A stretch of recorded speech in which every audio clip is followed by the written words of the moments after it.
Okay, so I know this is reading, but we are going to go on a dialogue hunt for prepping for our own soccer narratives, right? We filled up our language box with really great adjectives yesterday and things that were more geared towards tracked as just practice. But today, now we need to start considering our dialogue. And what's dialogue again? Our characters talking. So our characters talking, right? Eyes on me. Eyes on you. Yep, thank you. Our characters talking. So we don't want to keep saying things like she said, he said, right? We want to make it interesting. So we're going to use our story that we've been reading this week to look for all those interesting phrases and maybe like actions that go with the conversation. So you can look at page 402. I'm going to show you an example. And I know we've been talking about author's craft within writing also. So you can look at 402 in your book. Put your thumbs up when you're on 402. Great, great. Still see some pages flipping. We're at 402. Okay, you can put your hands down. So the example I'm going to show you is when I'm reading this page here on 402. Let me see where we started. Dad looked at me for a few seconds. He seemed to be thinking hard. I would pick he seemed to be thinking hard because, one, you can see that in your head, right? That's a phrase before he starts talking to build up to the conversation, because we know this is a really hard conversation for Madison right now to have with her dad, and she's upset about her injury. So this is building up, how is Dad going to respond, right? And he's thinking hard. Hands on top. You can highlight it in 1 minute. Then he said, have you asked to talk to Coach Joseph about any of this? He asked finally. Do you think there's a difference between just saying he asked versus he asked finally? Do you think there's a difference there? Yeah. What do you think, Sai? He took a long time to answer. Yeah, it was kind of building up that he was really thinking about how to answer his kid, right? Because he knew that she was upset. And you can see within that picture, she is upset. And so now he's finally coming out and just asking, did you talk to Coach? Right? All right. Look back at your book. And you can see that she did say, I said, and that's okay. It's not that you can never use that, but it's that we need to change up how we respond in our dialogue.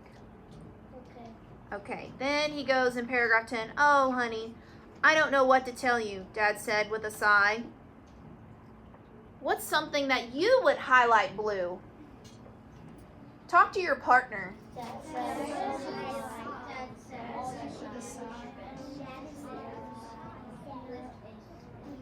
Class. Yes. What's something that you would highlight blue? Elise? I'd highlight blue, Dad said With a sigh. So everybody knows how to sigh, right? Show me how you sigh. Right? And he's kind of like uncomfortable and he's confused, right? Because he's saying he's confused. I don't know what to tell you. He's kind of stumped, right? So that sigh is showing that. He didn't happily say that. He sighed, right? Kind of like when you're having a hard conversation, it's just like, whew. Okay, and then I would also add in, you don't have to add this to your language box, but this goes with the craft. Oh, honey, right? Has anybody ever been told that? Yeah. Or I've talked about my son, oh, Cohen, right? It's like, it's a tough moment and you're wanting to, empathize with them. And he's kind of feeling upset for her, right? So that language there is building that he's having a tough time talking to her about it too and wants to comfort her. But we're getting that all through the little phrases that are added to the end of the dialogue to really make our dialogue impactful. Does that make sense? So now, how do we feel about that? You feel like you can go on a dialogue hunt now? Yes. So you're going to go on a dialogue hunt in your groups.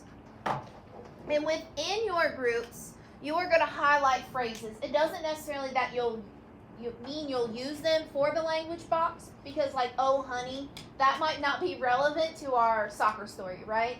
But things like side, right? That we might be able to use that in our language box. Okay? So I'm going to change it up a little bit because some people are absent. So group 1 or row 1 and 2, you guys can move with your blue highlighter and your book, and you can go through our story. Group 3 and 4, you're going to go to a section, and then the last row, you're going to join in with the first 2 groups there. Okay? 5, you're moving. 4, 3, 2, 1. Good? Okay, so you worked in groups for the past few minutes to find different phrases that could help make your dialogue more interesting and build up the plot, right? It doesn't have to be all used within our own language box for our soccer story, but there are some great phrases when I walked around that could be easily implemented in your own stories, okay? So when you share this, one, I know that rows are a little bit different. You need to turn around and look at that person and listen to them talk so we don't repeat things, and then I need to hear, I agree, or I need to see, I agree or disagree, want to add on. Make sure you tell me the page, okay? So we can all find it. Zoe, you want to go first? Yep. Natalie said. What page? 4 to 3. Okay, and what paragraph number? 16. Okay. Natalie said, sitting down next to me.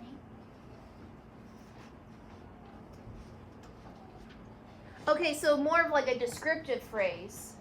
Yeah, okay, so I think she's thinking of that show, don't tell, that activity we did yesterday with Pip the little bird. Yes, so the author is giving you a visual in your brain of, that interaction. But what kind of things could we add to our dialogue box? So we're focusing more on that dialogue and building up that tension in our dialogue.